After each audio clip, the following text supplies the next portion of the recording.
আমি as a cricketer আমিও চাই পুরোপুরিভাবে প্রিপেয়ার্ড হয়ে নামার জন্য, আমি কোনো সময় আনপ্রিপেয়ার্ড হিসাবে নামতে চাই না।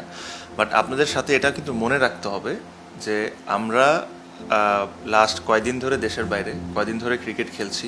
বাংলাদেশ টিম আসবে খুব সম্ভব 4 তারিখ বা 5 তারিখে এসে আবার 12 তারিখে ফ্লাই করবে। তো 45-46 দিন ট্যুর করার পর এই 5-6 দিন যদি তারা তার পরিবারের সাথে না থাকতে পারে, তারা হয়তো বা প্রিপেয়ার্ড ভালো হইতে পারে, বাট মেন্টালি তারা শেষ হয়ে যাবে। আর আর আমার কাছে মনে হয় যে আপনি যে কোনো ক্রিকেটারকেই জিজ্ঞেস করেন না কেন, যে কোনো ক্রিকেটারকে জিজ্ঞেস করেন না কেন, তারা অবশ্যই প্রিপেয়ার্ড হয়ে ম্যাচ খেলতে চায়। এখন শিডিউলিংটা আমাদের এরকম, ব্যাক টু ব্যাক সিরিজে আমাদের 2-3টা অলরেডি আমরা চলছে আমাদের। এখানে অনেক সময় সময়টা থাকে না যে যে আমি ঠিক আছে আমার কাছে আমি 2টা 4 ডে ম্যাচ খেললাম, তারপর আমি ট্যুরে গেলাম, এরকম সময়টা থাকে না। এটা ইন্টারন্যাশনাল ক্রিকেটই এরকম। আপনি যদি বিভিন্ন দেশকে দেখেন, ওরা এই জিনিসটা লাস্ট 5-6 বছর ধরে করে আসতেছে। আমাদের জন্য এই জিনিসটা এইমাত্র শুরু হয়েছে, লাস্ট 1-2 বছর ধরে আমরা অনেক পরিমাণ ক্রিকেট খেলছি দেখে আমাদের এই শিডিউলিংটা খুব টাইট। আর নট জাস্ট এই রেড বল ক্রিকেট, আপনি যদি দেখেন যে শ্রীলঙ্কার থেকে এসেও কিন্তু আমাদের অ্যাসাইনমেন্ট আছে, ওটা শেষ করে আবার আমাদের জিম্বাবুয়ে সিরিজ আছে, এরকম একটার পর একটা আছে। সো আপনার মনে রাখতে হবে যে হ্যাঁ, প্রিপারেশন ইজ ভেরি ইম্পর্টেন্ট, আমি যেটা বললাম, কিন্তু সাথে সাথে প্লেয়ারের ইনজুরি, আপনি একটা প্লেয়ারকে যদি সব কিছুতে খেলান আর যদি সব প্র্যাকটিস ম্যাচে নামান, সব ট্রেনিং সেশনে নামান, ও প্লেয়ার, আমরা হিউম্যান বডি, আমরা উই উইল ব্রেক ডাউন। এই জিনিসটাও কিন্তু আপনার মনে রাখতে হবে। আপনি আই এম শিওর আপনি চাবেন যে আপনার বেস্ট পসিবল টিম মাঠে নামুক। তো মাঠে নামার জন্য আপনার এই জিনিসগুলোও কিন্তু বিবেচনায় আনতে হবে। I had my own reasons.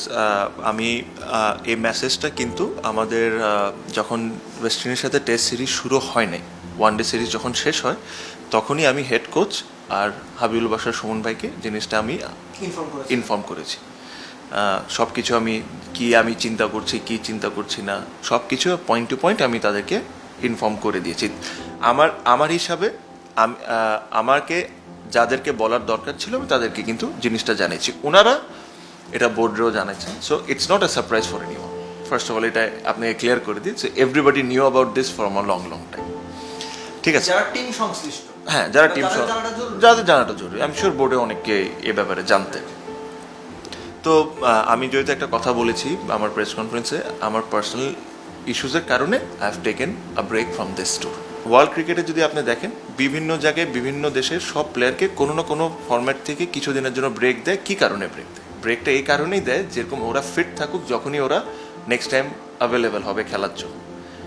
যদি আমরা যদি রোবট হইতাম, আমাদের যদি শরীরটা যদি পার্টস হিসাবে পাওয়া যেত, যে হ্যামস্ট্রিং খুলে চেঞ্জ করে আনে লাগিয়ে নিলাম, হাত খুলে চেঞ্জ করে আনে লাগিয়ে নিলাম, তাহলে কোনো সমস্যা ছিল না, আমি দোকান থেকে কিনে আবার নতুন করে একটা লাগিয়ে নিয়ে খেলতাম। বাট আনফর্চুনেটলি আমরা হিউম্যান, তো আমাদের একটা বডি আছে, ওটারও একটু মেনটেন করতে হবে। জাস্ট একটা সিরিজ হারলে বা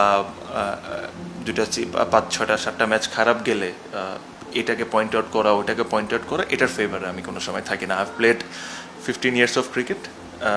I am more than experienced. I've seen a lot of things. So I understand my body. I understand how much I need to get prepared.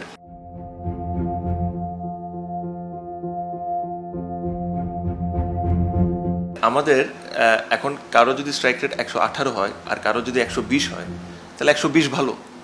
কেমনে ভালো হতে পারে? 18 আর 20-এর মধ্যে তো কোনো ডিফারেন্স নাই। হ্যাঁ, 18 আর 40-এর মধ্যে ডিফারেন্স আছে, অবশ্যই আছে। হ্যাঁ, বাট আপনার এটা বুঝতে পারে। আসলে আমার কাছে মনে হয় যে দেখেন, I have my own mantra of playing, everybody knows it. সবাই জানে আমি কিভাবে খেলি না খেলি। হ্যাঁ, আমার যদি চেঞ্জ হয়, if I have to do something better for the team, I am ready to do it. But it's not a it's an open thing that everybody knows how I play 3 formats. ঠিক আছে, তো আমি যেটা বললাম যে if somebody is better than me, if somebody is scoring more runs than me, is most welcome. Come and play. It's not only in T20, it's in ODI, it's in test matches. আপনার কাছে কি মনে হয় just because I have all the records, if somebody is performing much better than me, will I keep this spot in the team? না, সেটা তো কোনো সুযোগই নেই, কোনো সুযোগই নেই, যে কারো ক্ষেত্রে। 40-এর স্ট্রাইক রেটে ব্যাটিং করছি বা 105-এর স্ট্রাইক রেটে ব্যাটিং করছি, whether I am helping the team or আমার কারণে টিম সাফার করতেছে, that is very important to understand. When I played in Pakistan, when I scored probably 64 or something আর কিছু করেছি, probably with a strike rate of 122 which was highest in the team, ঠিক আছে? That wicket wasn't 160-70 wicket, that wicket was 140-50 wicket. So 122 was a very good strike rate. এখন if you want to pick players, if you want to go after me, whatever I do, you will find a way to go after me. ঠিক আছে, আক্রমণ করতে চাইলে আমি করতেই পারে, whatever I do you will go after me. So it's baseless waste of time talking about it. আমি আপনাকে একটা সিম্পল আনসার দিয়েছি, if there is someone better, ভাই it's not my position যেটা আমি কিনে নিয়েছি, if somebody is better I'll be replaced. আমি তখন যতই চিল্লাই, আমি যতই বলি যে আমি এটা করি, ছোট করেছি, it doesn't matter. if there is someone better I'll be replaced. T20 যখন আমি ইন্টারন্যাশনাল ক্রিকেট খেলা শুরু করি, প্রথম 25 ম্যাচে 25 international T20 matches I averaged 9. My strike rate was 92. I averaged 25 now. My strike rate is 117. So from 92 and averaging 9, I have brought this to 25 and 170. I am not very proud of 170. ঠিক আছে, আপনার ক্যালিবারের batsman হিসেবে I'm not very proud of 170. আমি বলছি না যে I'm very proud of 170. ঠিক আছে, but I always try to bat situation. Sometimes যদি এরকম সিচুয়েশন আসে, if I needed to bat at 140, I will try and bat 140. Whether I am successful or not, that's a different thing. If there is a situation, if I have to bat 110, 105, I'll try and bat that way. ঠিক আছে, I don't want to sing my own song. আমি নিজের ব্যাপারে আমি এটা করছি, আমি ডোমেস্টিকে তা করছি এই করছি। I don't sing my song. I have never done this entire my life. If anybody has an issue, if anybody is better than me, you'll always have option. It's not my team, ঠিক না? If anybody is doing better than me, there's always an option.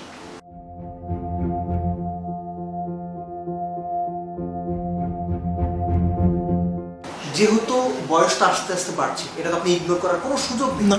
So আস্তে আস্তে এখন কি আপনার ওই চিন্তার জায়গাটা শুরু করবেন কোন একটা সময় গিয়ে যে আপনি সবগুলো ফরম্যাট অ্যাকচুয়ালি খেলবেন কি? না, এটা সম্ভব না ভাই। এটা ইভেনচুয়ালি আমি যদি চিন্তা করে থাকি যে ঠিক আছে আমি নেক্সট 4 থেকে 5 বছর ইন্টারন্যাশনাল ক্রিকেট খেলতে চাই, তাহলে আমি 3টা ফরম্যাট একসাথে আমার মনে হয় না আমি খেলতে পারবো, এটা সম্ভব না। তো আমার বেছে নিতে হবে যে প্রবাবলি কোন 2টা ফরম্যাট আমার জন্য ইম্পর্টেন্ট বেশি। সেকেন্ডলি আমি টিমে ইম্প্যাক্ট করতে পারবো ওই 2 ফরম্যাটে, ওই 2 ফরম্যাট আমার বেছে নিতে হবে। এটা এমন এখনও হইতে পারে বা এখন থেকে 6 মাস পরও হইতে পারে, এমনও হইতে পারে যে 2 ফরম্যাট আমি না খেলি, এক ফরম্যাট খেলবো। যারা আস্তে আস্তে করে রিটায়ার করেছে, খুব কম দেখবেন যে 3 ফরম্যাটই একসাথে রিটায়ার করেছে। একটা ফরম্যাট ছেড়েছে, তারপরে ওরা ফোকাস করেছে যে ঠিক আছে যদি আমার টেস্ট ক্রিকেটে আমার পাওয়ার অনেক কিছু আছে, টিমকে দেওয়ার অনেক কিছু আছে, তো test cricket probably will be the last thing that I want to leave. যদি আমি মনে করি যে আমি ওয়ান ডে ক্রিকেটে I add more value to the team, তাহলে one day cricket will be the last to leave. If I think that T20 আমি বা অন্য কেউ adds more value to the team, তাহলে T20 সবার শেষ করবে। কারণ এখানে এই জিনিসটাকে খারাপ করে দেখার কিছু নেই। প্রবলেম কি হয়, আমরা অনেকে এই জিনিসগুলোর জন্য রেডি না, মেন্টালি রেডি না। তো যখনই কেউ যদি এটা বলে যে ঠিক আছে আমি এটা এই ফরম্যাটটা আমি এখন খেলবো না বা এই ফরম্যাটটা আমি খেলবো না, এটা আমরা খুব নেগেটিভলি চিন্তা করি মাঝে মাঝে। হ্যাঁ, তো এটা এভাবে করে না দেখে আপনি যদি একটু লজিক্যালি চিন্তা করেন, কিন্তু এন্ড অফ দ্য ডে আমাদের বডিটা হলো is meant to break if you push it too much. তো এটাই আর কি, মানে আমি আমার তরফ থেকে প্লাস আমার টিমের যারা মেম্বার, আমি যতটুকু যাদেরকে পার্সোনালি ভাবে চিনি, আমার কাছে মনে হয় যে এভরিবডি ইজ ভেরি কমিটেড। যতদিন তারা খেলবে they are very committed. Results sometimes not in our hands, but they are committed and they want to do something good for the country.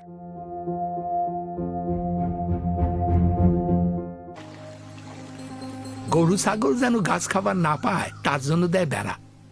আর মুই মানছি হয়ে আসং এই ছিটমহলের বেড়ার ভেতর।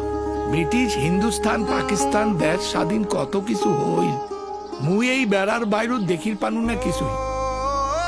তিস্তা পারের মানুষ তো চোখত মুখত খাল ইতিহাস, দেখিবার ইতিহাস।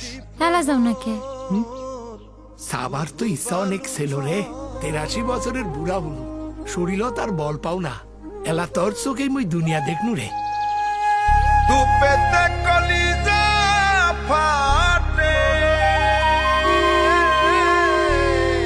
স্বাধীনতার 50 বছর পূর্তিতে দেখার এই ইতিহাস মেটাতে দেশের মূল ভূখণ্ডের বাইরে থাকা দহগ্রামবাসীদের আকাশ সংযোগের মাধ্যমে টিভি দেখার সুযোগ করে দিয়েছি আমরা। সারা দেশের মতো একই কোয়ালিটির ঝকঝকে টিভি দেখার স্বাধীনতা এখন তাদেরও। 2021-ও দেখতে পারেন। হ্যাঁ, very much possible, very much possible.